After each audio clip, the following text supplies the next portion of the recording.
What's up, everybody? Welcome to this week's episode of the Well Man's Podcast. My name is Bryan Brozy. I'm joined by my friend and co-host, Keoni Tita. Keoni, how are you today? I'm doing good. Hey, everybody. Thanks again for listening to us.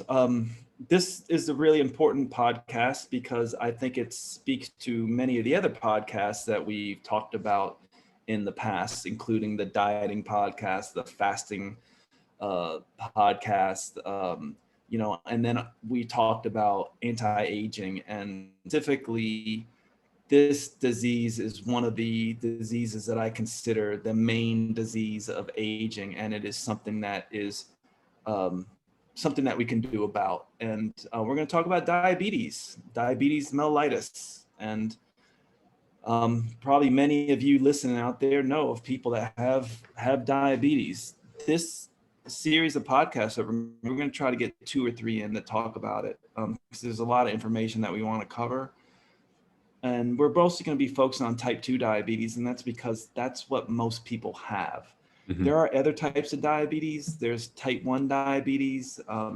It's also known as insulin dependent diabetes. It's basically a type of diabetes where your pancreas no longer produces insulin. And then there's also gestational diabetes. That's diabetes of, pregnancy. So it tends to be a transient form of diabetes. So once pregnancy is over, many women go right back to not having high blood sugar levels. And then there's something that is also called type 3 diabetes, and it's not really, it kind of gets that moniker because of what blood sugar does to the brain. So a lot of people are calling Alzheimer's type 3 diabetes.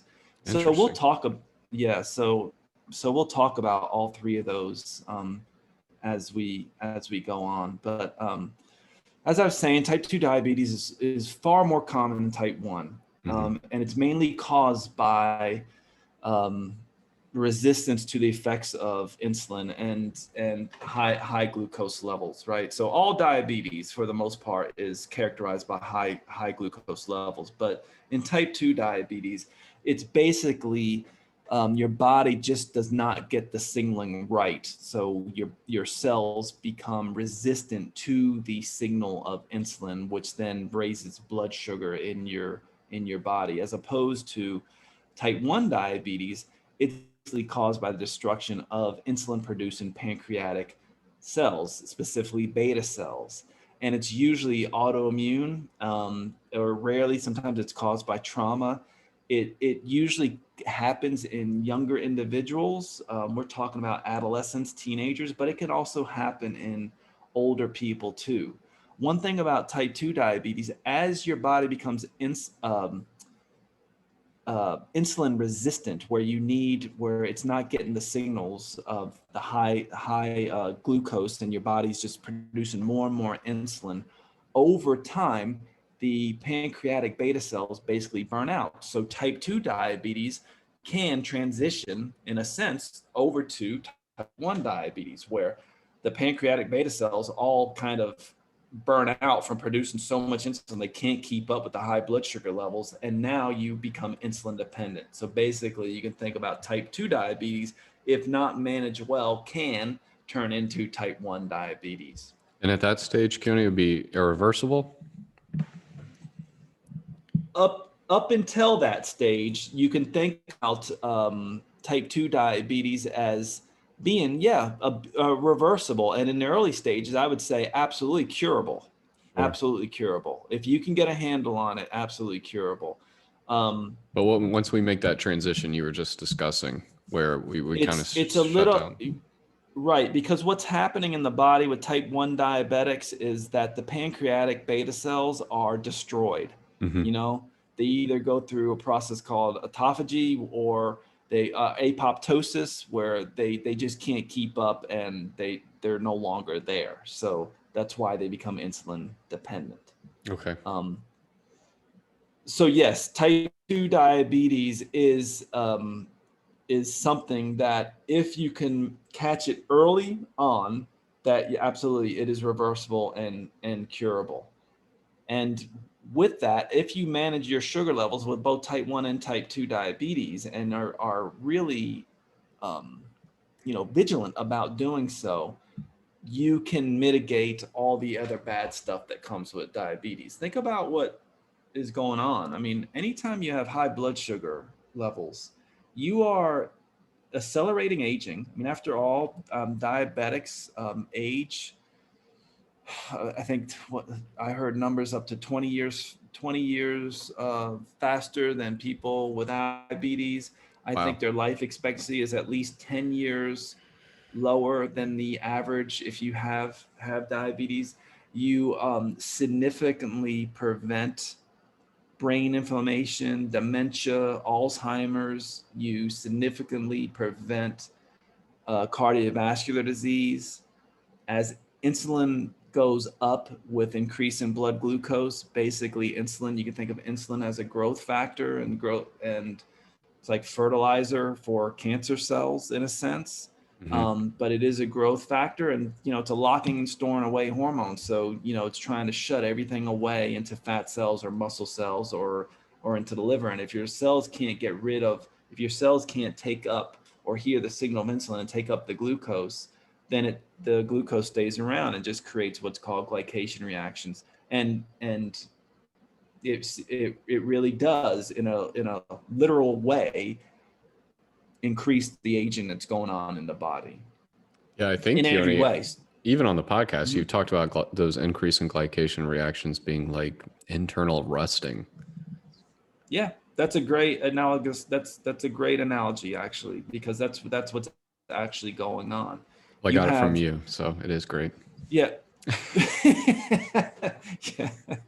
You basically have sugar that will bind to proteins and other, you know, molecules in the body, and basically creates inflammation and activates enzymatic uh, systems. Biochemical reactions become less efficient and so you create what's called advanced glycation end products, and that's what sugar will do. It's the same reaction that happens when you cook a loaf of bread, right? When you cook bread, the sugar in the dough is what binds to the proteins in the dough and creates that crust around the bread. Mhm. It's called a Maillard reaction. Well, that's analogous to what's actually going on in the body, and it just causes the body to run less efficiently.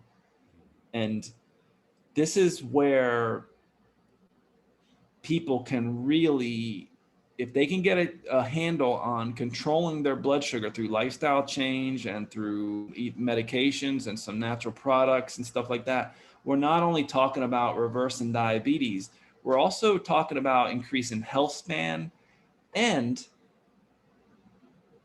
lifespan. Yes, I said Yeah. it, and lifespan. So you can increase your lifespan by curing and getting the control of your blood sugar. Yeah.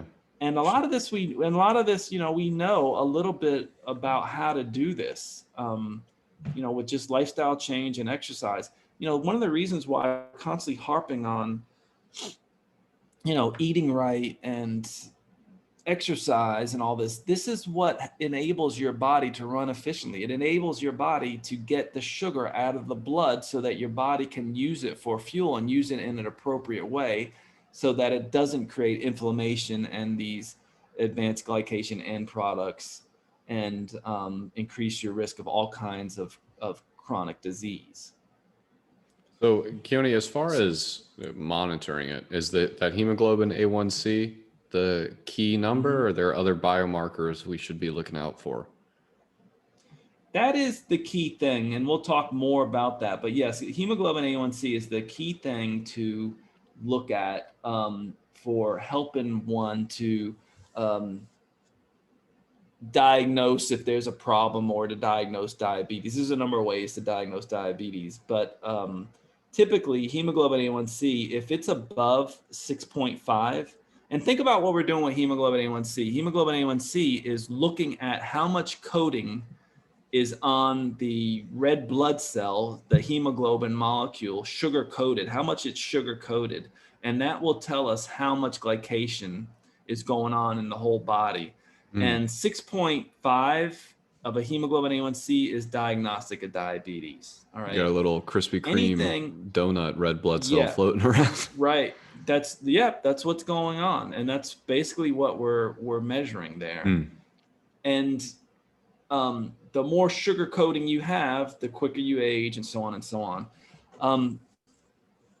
Optimal hemoglobin A1c, and when I say optimal, I'm talking about where you want to be to slow down the aging process, to really put diabetes into remission, to cure it, is 5.0 or less. All right. And I would say lower than 5.0 without hypoglycemic symptoms.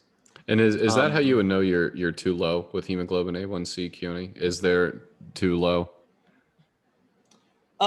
There's really only too low if you're having blood sugar, if you're hypoglycemic from it, right? Okay. Yeah, if you're having blood sugar symptoms like, you're slurring your speech and so on and so on. But typically when you have a low hemoglobin A1c, your body's running efficiently, more efficiently than not. So it's hard to go too low with it. Not to say that you can't. It's hard to go too low with it and have a lot of problems.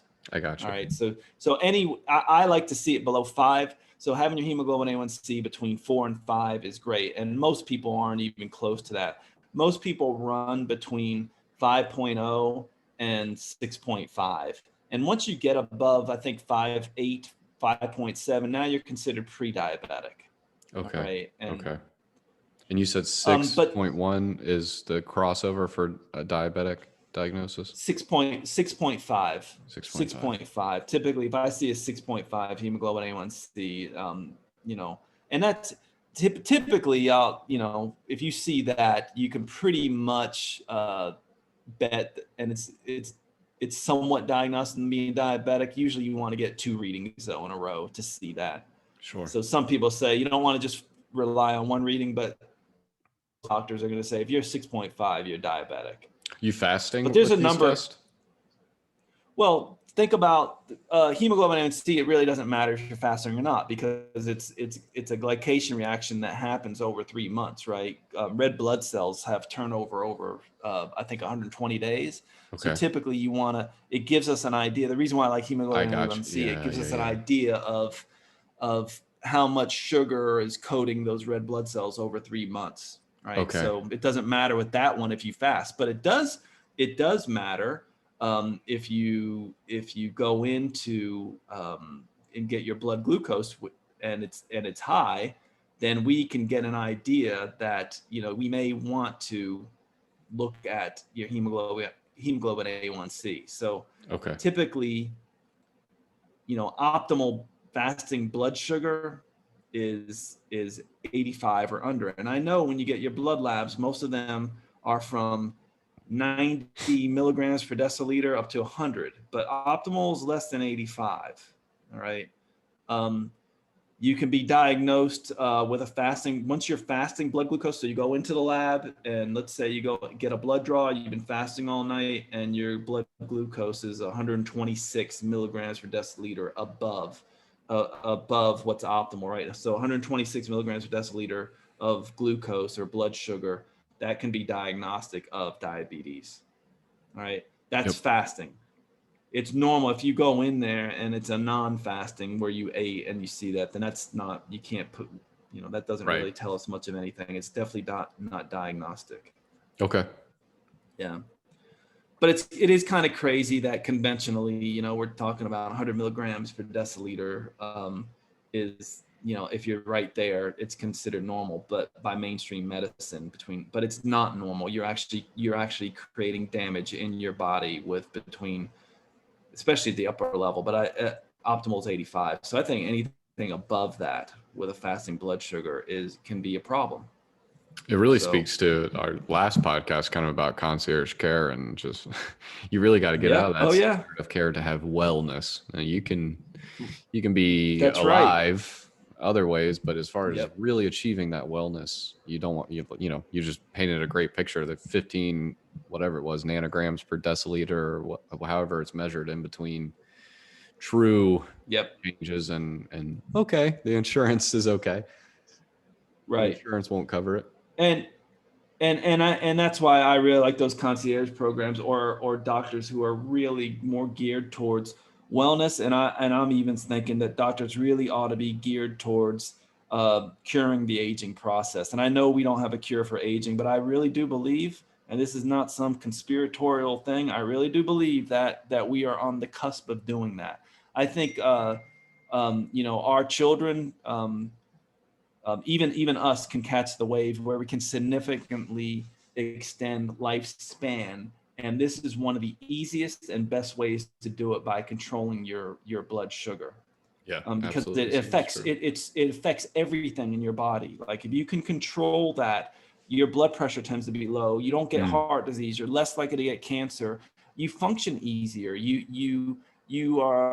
You're physically active well into your 50s, 60s, 70s, 80s. You're not slowing down because your body can cope with all the damage that has been done over the years. Mm-hmm. So anyway, it's very important, and that's why I'm thrilled that that we talk about this over and over and again in our podcast. But this one, I'm glad we're talking about diabetes, because so many people are dealing with it.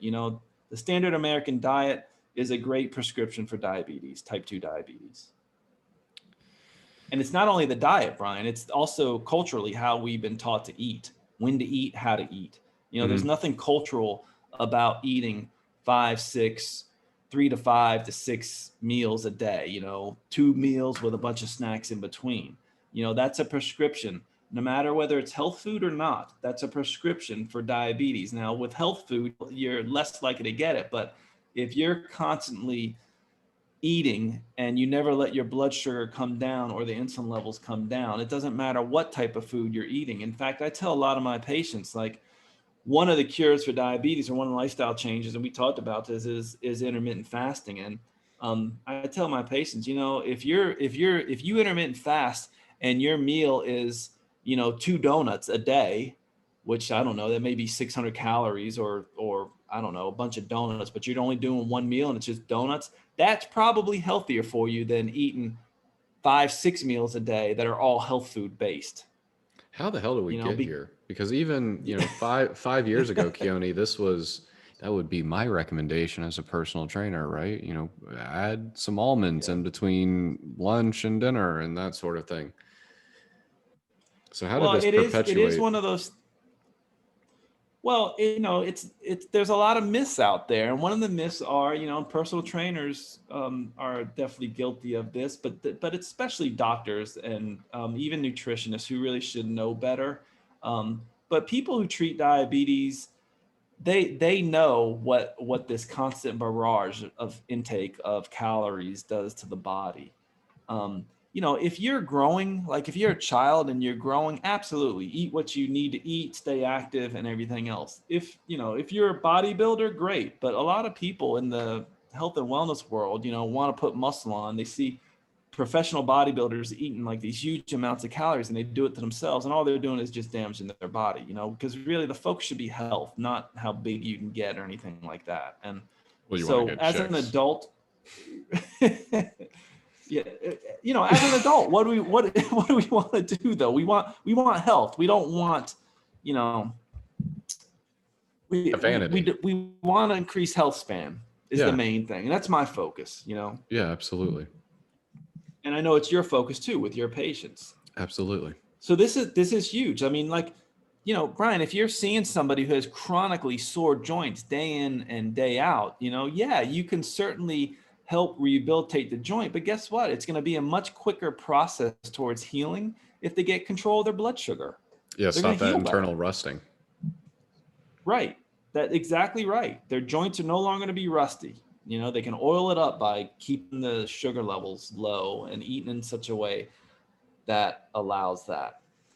But yeah, going back to it, I think most adults, barring the ones that may have eating disorders and things like that, really should get involved with intermittent fasting, specifically because I think the research on slowing down the aging process and even reversing some of the biochemical ways we age, it's really powerful. So that's a great way to reverse and help cure diabetes, and it costs nothing.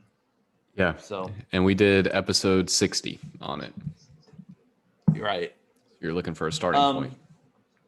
Here's the really sucky thing about type 2 diabetes is that, it typically, the onset usually happens around in your 40s for most people. This is really when you want to start being good about getting your annual blood work and stuff like that. And it's insidious. You don't know, it's like you can't get an idea of what's going on in the body.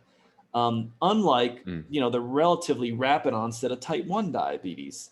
Type 1 diabetes can come on almost within a week for some people, based on, an autoimmune cause or whatever. It can happen really fast. And also the switch from type 2 diabetes to type 1 can happen pretty fast if you're not controlling it well, like where you're not really checking your blood sugar and stuff like that. So this is why people really should go in every year. Like if your insurance gives you annual blood work as part of your insurance coverage, you need to do that. It can really help stave things off. One of the things also is a lot of people, especially when they get in their 40s, right, their blood pressure starts creeping up and their cholesterol levels start creeping up. And we did on our blood pressure podcast, we talked about how important it is to keep your blood pressure down. Well, one of the main causes of high blood pressure is increase in blood sugar and insulin levels. As blood sugar goes up, so goes insulin. As insulin levels go up, so goes blood sugar. And the mechanism, there's a number of mechanisms, but one of them is insulin just causes your body to retain more sodium from the kidneys, which again, that's gonna, wherever sodium is, water goes. So that's gonna increase your blood pressure. And not to mention with all the inflammatory compounds, cytokines, and the advanced glycation end products going on, it basically will cause your arteries to basically thicken and become harder and creates this inflammatory response, which again, that also increases blood pressure. So, and we'll talk about this as we go, but this is one of the things that is really kind of dear to my heart and with my patients, and one of my main focuses in my clinic is about getting people to control their blood sugar. Even when I see a blood sugar level on a blood lab that says it's in the normal range, you went and got your fasted blood sugar, and it was 95, and the next year it tends to be 100, and next year it tends to creep up. That's a problem. That's right. Something that we don't want to just stay in range. We want to work for optimal levels. So let's just go into kind of an understanding of blood glucose regulation and kind of how diabetes develops. So we know that glucose is the chief energy source for your cells. And when you eat something, most of your food can be broken down into glucose, and also your liver can store glucose, and therefore it stores it for use later. So your liver can also break down glucose and put it into the bloodstream also. In order for your cells to get energy from this glucose that you take through eating or from the liver breaking it down, you need to have the hormone insulin around it, and it facilitates this cellular uptake of glucose and utilization. So when that's in balance, where you have appropriate glucose levels and you eat something, your glucose levels, it's normal to rise and it's normal to go above 126. It may even, transiently be normal to go up to 200, but it should come down quickly once insulin is secreted. If your cells are all functioning well at every level, the fat cells, the liver, the muscle, these are all the organs of the main organs of blood glucose regulation. If that's all working well, then you have a pretty normal glucose metabolism, and your cells can uptake them and use it to help your body function well. So with each meal, like if you're one of these people that has breakfast, and then between breakfast and lunch you have a snack, and then you have a lunch, and then between lunch and dinner you have a snack, and then between dinner and bedtime, you have a snack. Unless you're really careful about what you're eating, which most people that I see are not, you're gonna put yourself, you're on the path to creating type 2 diabetes later on. So because every time you eat, blood sugar goes up, right? And then it takes a while for blood sugar levels to go down. As blood sugar levels go up, insulin goes up, and then you eat 2 hours later, it goes up again. Then you eat 2 hours later, it goes up again. And then on top of that, maybe you're not sleeping well, which again will cause hormones to be secreted like cortisol. If you're not sleeping, it's very well known. Listen to our sleep podcast that insulin levels will go up, and also remember when we talked about the prefrontal cortex, like your kind of willpower brain is no longer there. You want to snack, you want to eat. When you see chips, dips, lots of sugary and fatty stuff, you're going to eat them. That's why people who don't sleep are going to be one of the reasons they're more prone to getting diabetes and having blood sugar dysregulation. So one of the things I tell people, even though we're focusing on eating, is there's a number of ways to stay on the path of diabetes, and one of them is lack of sleep. The other one is stress, and we'll talk about that later. The hormone cortisol plays a role in that, as well as epinephrine, norepinephrine. Those are the three main ones. And then lack of exercise. If you don't exercise, now you don't have a blood sugar sink that can pull some of the sugar out of your system, right? And that's what's really important about exercise. If you're working those big muscles, we're talking about bench press, pull-ups, squats, even just walking. What you're doing is you're priming your muscles to get sugar out of the system. Yeah. So all of those things play a big role. We know that the reason why 85 for blood glucose levels is kind of key for me and keeping under there. We know that 85 milligrams per deciliter of blood sugar above that will increase cardiovascular risk over time. And this was shown in a 22-year study of nearly 2,000 men. So men with fasting glucose over 85 milligrams per deciliter had a 40% increase risk of death from cardiovascular disease. So we know that fasting blood glucose in the upper range appears to be important. This is a conclusion from the research, is independent predictor of cardiovascular death in non-diabetic, apparently healthy middle-aged men. So that's huge,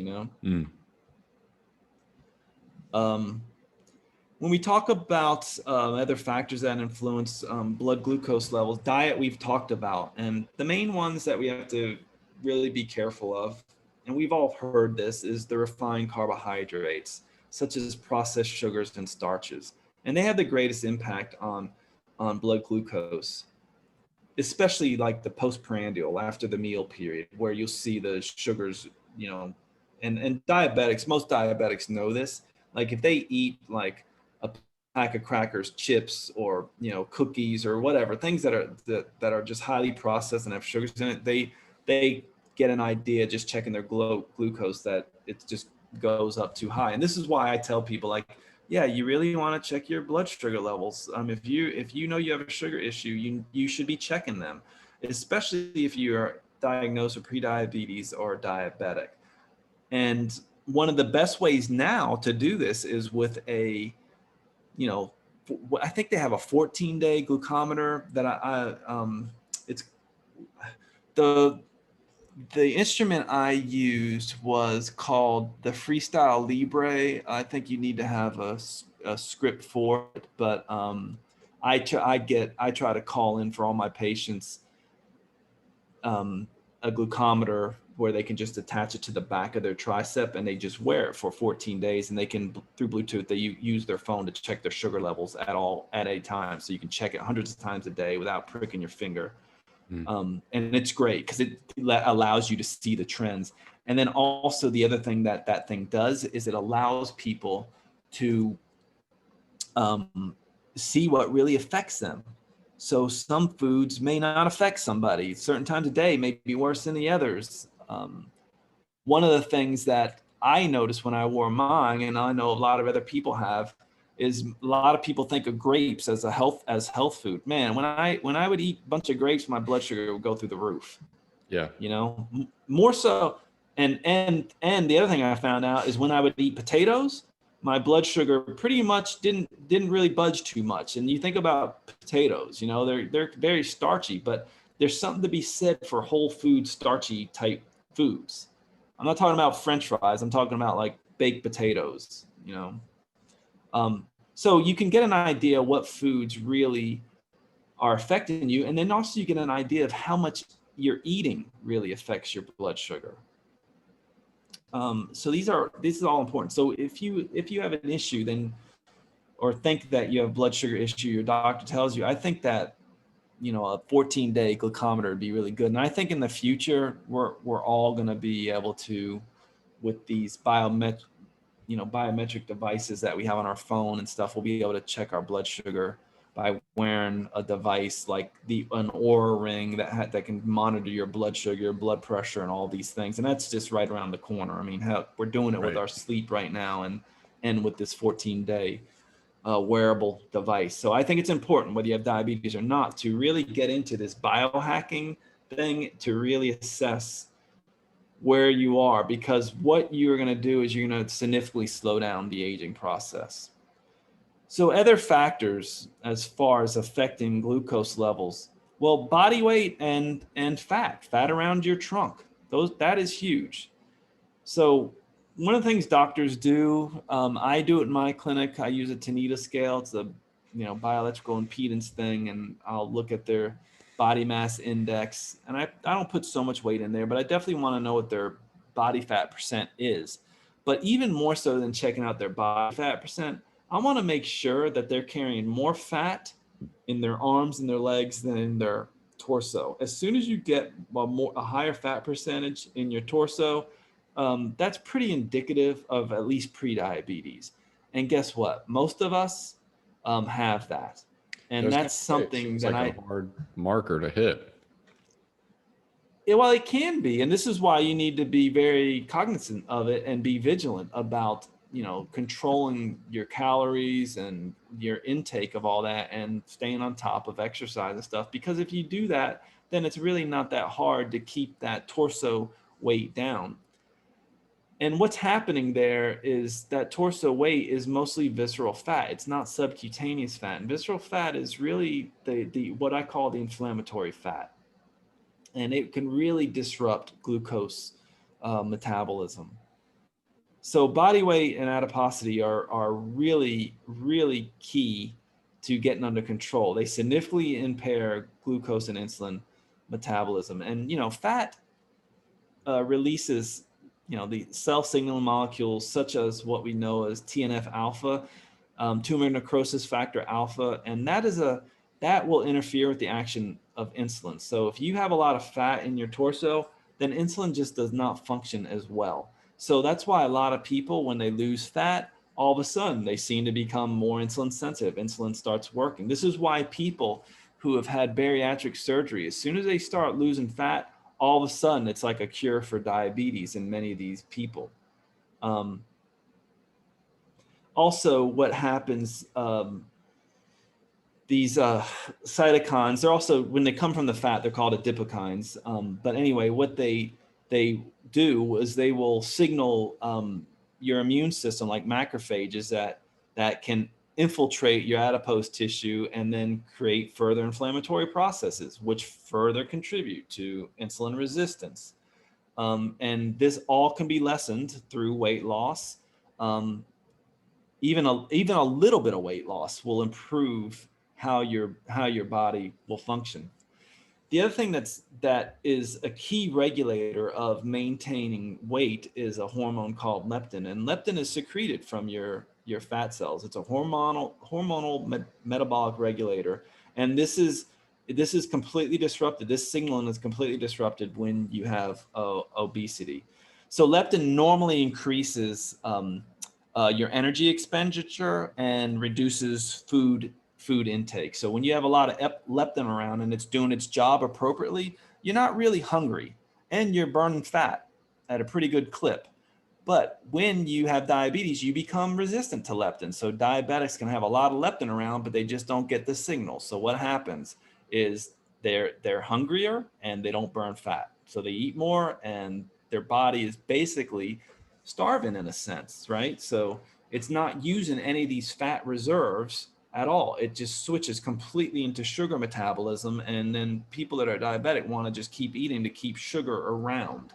And they never get into those fat stores, which have an abundance of energy, as you can see from all the overweight people out there.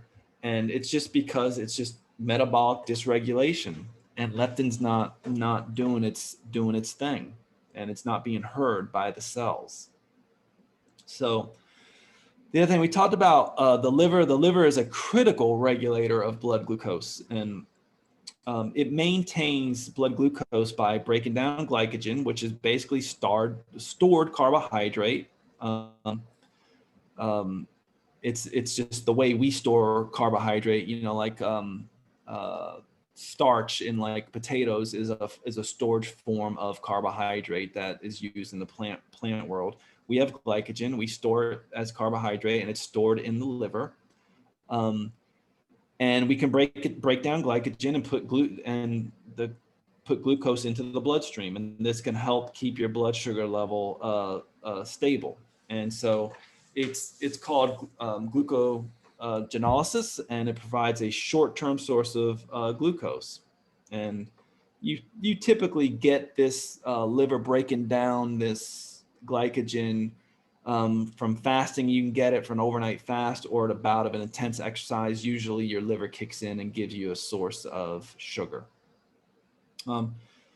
So normally, when glucose levels rise after eating, the hormone insulin suppresses this breakdown of sugar in the liver, right? Because you don't need it, right? Because you just ate. So you're getting an exogenous source of sugar. So you don't need your endogenous source coming from the liver. However, in prediabetes and diabetes, this signal is blunted by insulin resistance in the liver. So the liver doesn't get the signal of if and when it should release sugar into the bloodstream, right? So you can get a double whammy. So basically, you eat, the liver can't get the signal from insulin, and so now you have two sources of sugar that may be coming into the body. So again, metabolic dysregulation. If you're resistant to insulin at the liver cannot do its job appropriately to help control blood glucose. Another way the liver regulates blood sugar is by creating new glucose from protein and other non-carbohydrate sources called gluconeogenesis. Gluconeogenesis is the cause of high fasting blood glucose after an overnight fast, especially in type 2 diabetics, right? So sometimes in type 2 diabetics, an overnight fast, you can see their blood sugar is very high, and it's usually because of gluconeogenesis. The liver's not doing things appropriately and putting more glucose in the blood than you would need. Again, insulin resistance in the liver blunts insulin signal to turn off gluconeogenesis, and so you get dysregulation. So it's a big problem when you have insulin resistance at the liver. And you can have insulin resistance at a number of places, but as you progress to diabetes, you become insulin resistant all over the body, liver, muscle, cells, fat, and all that, where, your body just can't use the sugar anymore. And in essence, you're basically starving yourself, but you have all this energy, all this unused tapped energy on you in the form of fat on your body.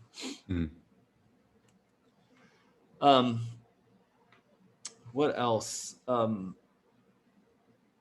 Major hormones involved in blood glucose regulation. We talked about insulin. We talked about insulin resistance. Insulin is that locking, storing away hormone. It's released into the bloodstream by pancreatic beta cells. Sugar gets put into the muscle or into the cells. The liver's functioning appropriately, so it's doing its thing with storing glucose, so on and so on. The thing about insulin, as we said before, it is a growth hormone. So if you have insulin resistance and there's a lot of insulin floating around the bloodstream, the body's not getting the signal, and it's being secreted more and more, it basically creates this death spiral, or this cycle of high blood sugar, high insulin, high blood sugar, high insulin. And, that increases your risk of diabetes, cardiovascular disease, liver disease, and definitely cancers. It stores excess body fat in and around the abdominal organs, right? So you get this visceral fat.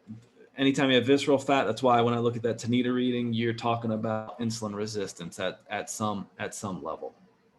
And insulin resistance, it's the hallmark of metabolic syndrome. And it's, basically it's like 5 metabolic abnormalities. You have high blood pressure, high fasting triglycerides, low levels of beneficial HDL cholesterol, the good cholesterol, increased abdominal circumference, and high fasting blood sugar. I can't tell you how many people that I see in my clinic have all of those. So it's basically metabolic syndrome. And metabolic syndrome is closely tied with type 2 diabetes.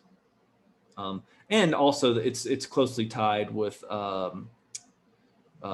highly correlated with cardiovascular disease, heart attack, stroke, and death from any cause, and also non-alcoholic fatty liver disease. That's why we did a podcast on that, to help treat that is, kind of what you would do for diabetes anyway, is to, intermittent fast, take the medicines. We'll talk about metformin. Metformin is one of my favorite medicines for not only diabetes, but also for when we start talking about anti-aging. It's like a medicine that affects the body in multiple ways and beneficially. So just to recap, so insulin resistance, causes all the bad stuff. As soon as you get that, you have lots of insulin, which is caused by lots of glucose floating around, atherosclerosis, hypertension, chronic inflammation, low HDL, so the good cholesterol can't do its job anymore. Type 2 diabetes is just around the corner, obesity, and especially cancer.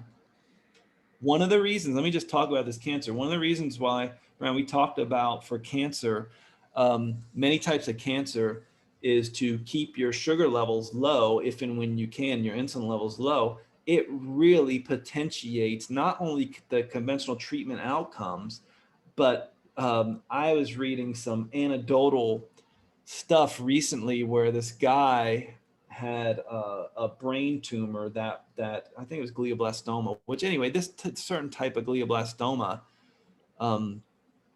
is basically, it's a death sentence, right? Well, he's treating it with the ketogenic diet, and basically through that ketogenic diet, the mechanism of action, I'm almost certain, is just due to keeping sugar levels low and having your brain run on a different fuel source. And basically he didn't want to do treatment because he thought, according to this story, because he thought he was, going to die anyway. And basically what happened is the tumor stopped growing, and he's actually reversed it slightly so far, which is pretty amazing, right? And that's that's not using any treatment. That's just basically like, all right, I'm going to keep my sugar levels low. Yeah. Through doing a ketogenic diet or possibly fasting and so on and so on. The other hormone I want to talk about is glucagon. This is kind of like the antagonist to insulin. It's produced also in the pancreas, but not by the beta cells, by the alpha cells. It partners with insulin to regulate blood glucose. So when blood glucose levels fall too low, glucagon is released to raise sugar levels to supply the energy for the body. Unfortunately, we at least in the Americans or in the Western world, glucagon never gets to show itself. It's always insulin around for the most part. But anyway, glucagon does this by prompting the liver to break down that stored carbohydrate, the glycogen I was talking about, into glucose. And then the liver just dumps it into the bloodstream so you can, again, raise your sugar levels up. So when glycogen stores become depleted, glucagon stimulates the liver to make glucose from amino acids and other non-carbohydrate molecules. The other hormone that's of interest is cortisol. Cortisol, think about it as our stress hormone. It's a steroid hormone. It's made by the adrenal glands, and it plays a critical role, as I was saying, to stress. So think about it as a stress hormone. Cortisol raises blood glucose by activating the enzyme glucose 6-phosphatase, which stimulates gluconeogenesis in the liver. So it tells the liver to make more sugar. So cortisol also makes muscle and fat cells resistant to the actions of insulin.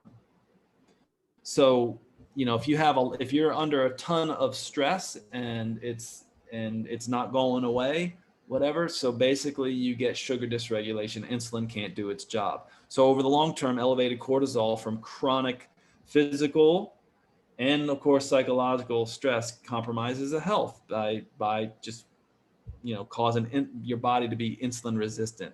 And not only that, it's indicated in also causing the accumulation of visceral fat. So cortisol plays a role. So it's not just about food. It's about how you're sleep. What's your stress? Are you not getting enough sleep? Well, that's a stress. That's where cortisol can no longer, if you're not getting enough sleep, cortisol is no longer your friend. You're telling me this is about lifestyle management, Keoni?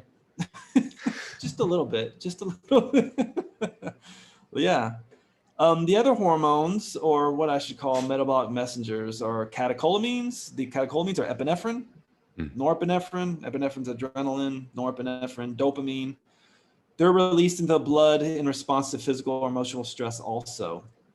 And in addition to increasing heart rate and blood pressure, catecholamines increase blood glucose levels to provide energy for the fight or flight response. So if you're constantly in a fight or flight response, which many of us seem to be with our chronic stress, then all of a sudden you're getting a dumping of more sugar into your body, into your bloodstream, which then adds insult to injury, especially if you're eating like crap and eating too much, not getting enough sleep. And it just becomes, a big snowball effect. And this is why stress management is so important for helping with diabetes. So again, I'm going to say it again. It's not just about diet. It's not just about diet for helping with diabetes. And unfortunately, all these things beget one another, right? So you're not eating right. Usually you're not eating right because you have a little bit of stress. And then you don't eat right. You don't sleep well. So now that begets more sugar into your bloodstream. You don't sleep well. Now you get into a fight with your partner, and that adds more stress. And then you have to go to work, and your boss is on your case. That adds more stress. And then you don't sleep well again, and so on and so on. And forget exercise. You're not about to exercise because you don't have the time, right? So diabetes is just around the corner. All these diseases of aging are right there. Right. All right. So the other thing that a lot of people don't really know about that I just want to touch base on briefly that also plays a role in diabetes are hormones called incretins. All right. And these are secreted by cells within the gastrointestinal tract. And it's directly and it occurs right after you eat. And this is secreted directly into the bloodstream within minutes after you eat. They stimulate insulin secretion from the pancreas. So these are the things the incretins tell the pancreas to, you eat something. Well, you have food coming here.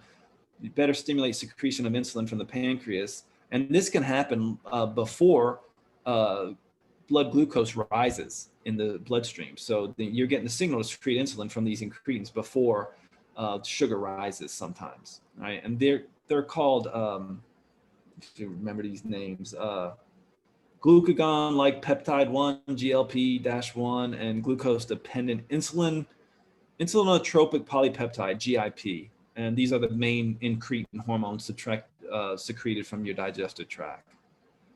So GLP-1 delays stomach emptying. It suppresses appetite. It inhibits glucagon secretion. It slows glucose production down in the liver. It just helps maintain, can help maintain blood sugar levels when everything is running appropriately. And many drugs, diabetes drugs, are kind of modeled after these incretins to just help with the sugar metabolism. The other hormones that we talked about just a minute ago was adiponectin and leptin. Adiponectin and leptin are hormones secreted from the adipose tissue. So adiponectin adiponectin increases glucose absorption and fat burning in muscle and liver cells and decreases glucose production in the liver. So we want to make sure that your fat cells are functioning appropriately. So, because again, your fat cells are not just a storage form of fat. I mean, it's just not where you store fat. These are organs that secrete hormones that help with blood sugar regulation. So you want to make sure that your fat cells are also healthy and aren't storing too much fat, so that adiponectin and leptin, which are both secreted from fat cells, can do their job. And they do that, adiponectin, it's really interesting. This speaks to the anti-aging aspect of maintaining an appropriate weight and keeping your sugar levels low. One of the ways that adiponectin works is it activates an enzyme called AMPK. And this is critical. It's basically a cellular energy sensor. And that, along with another protein called PPAR alpha, it turns on fat burning genes. So adiponectin, when your body's not resistant to it, will basically make you a fat burner. And there's tons of studies out there that show that long-lived people, especially the ones centenarians over 100, they tend to have high concentrations of adiponectin. And this at least suggests that it contributes to their longevity. Leptin, also secreted from fat cells, it acts on the hypothalamus, the control center in the brain, and it causes reduced food intake and burning of fat stores for energy. So we're talking about leptin. If you have a lot of leptin around, your body can hears the signal of it, then you're not hungry, and the brain gets the message not to eat, and they basically dip into your fat stores for energy instead of relying on just sugar. However, leptin resistance can occur, and just like insulin resistance, and it's basically a condition where the body fails to respond to leptin satiety-inducing fat burning signaling. So leptin is huge. It's really interesting. They, when leptin was discovered, they want, of course they want to make a pill out of it, because they said, oh, this is going to cure obesity. Anyway, as we know, obesity and diabetes has many, many facets to it, and leptin is just one of them. So it didn't do a whole lot for the fat burning industry, so to speak. But leptin resistance happens when goes hand in hand usually with insulin resistance. Let's see. Just briefly, I want to talk about how just kind of mechanisms of how high blood sugar damages tissues and kind of promotes aging. I know we've talked a little bit about this, but I'll go into a little bit more detail with it.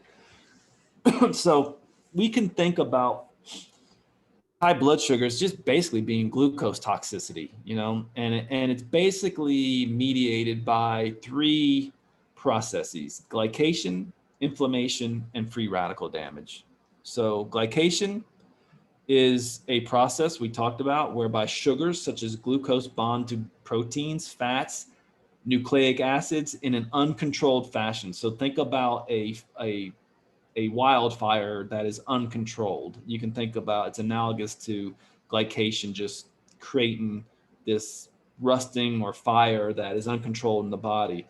And when this happens, it results in this formation of toxic compounds called advanced glycation end products, or AGEs, which is appropriate, right? It's an appropriate acronym. AGEs, if you have a lot of AGEs around, you're aging quickly. And the accumulation of these agents irreversibly, this sucks, it irreversibly modifies the structure and function of proteins such as collagen and elastin. So what do those things do?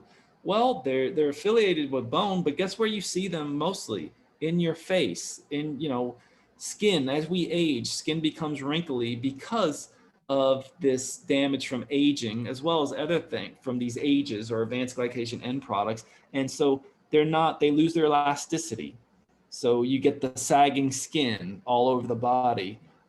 So it's very, very important to, if you're going to do cosmetic stuff for yourself, you really need to do the cosmetic stuff on the inside by controlling these ages first before you do anything else, before you use the latest, greatest, I don't know, cream, potion, pill, or whatever's out there right now. Yeah. When these ages happen, you know what happens? You just become stiff, right? Joints hurt. How many people, Bryan, do you talk to every day that says, yeah, I'm achy all over and I don't know why. Yeah. I'm just wake up achy and, I didn't work out. I'm just achy and all my blood work's normal and stuff. Well, this may be part of the issue. Yeah. Again, ages are significantly higher in type 2 diabetic patients compared to non-diabetics. Ages are basically glycated hemoglobin is hemoglobin A1c, which we talked about. Also, a study in patients with type 2 diabetes followed over 10 years found that higher levels of these ages was a pretty good predictor of cardiovascular events. So just a little bit more about ages. And I don't want to create neuroticism with our listeners, but I just want to put this out there so people know. So not only can you create these ages within your body from having too much blood sugar, but you also can eat them. All right. And it's that browning reaction we talked about, Bryan, at the beginning of the podcast, where you're baking bread and it's the crust. Well, those are ages. Those are ages that you're basically going to consume. And I hate to say this to the people that love the crust of bread. I love the crust of bread. It tastes delicious and stuff. But basically, you are eating these ages, which can contribute, right? Which can contribute to the total inflammatory response in the body and contribute to your total load of ages. So whenever you cook meat and grill it and sear it or fry potatoes or use high heat such as frying, especially grilling, you're leading to the more formation of ages.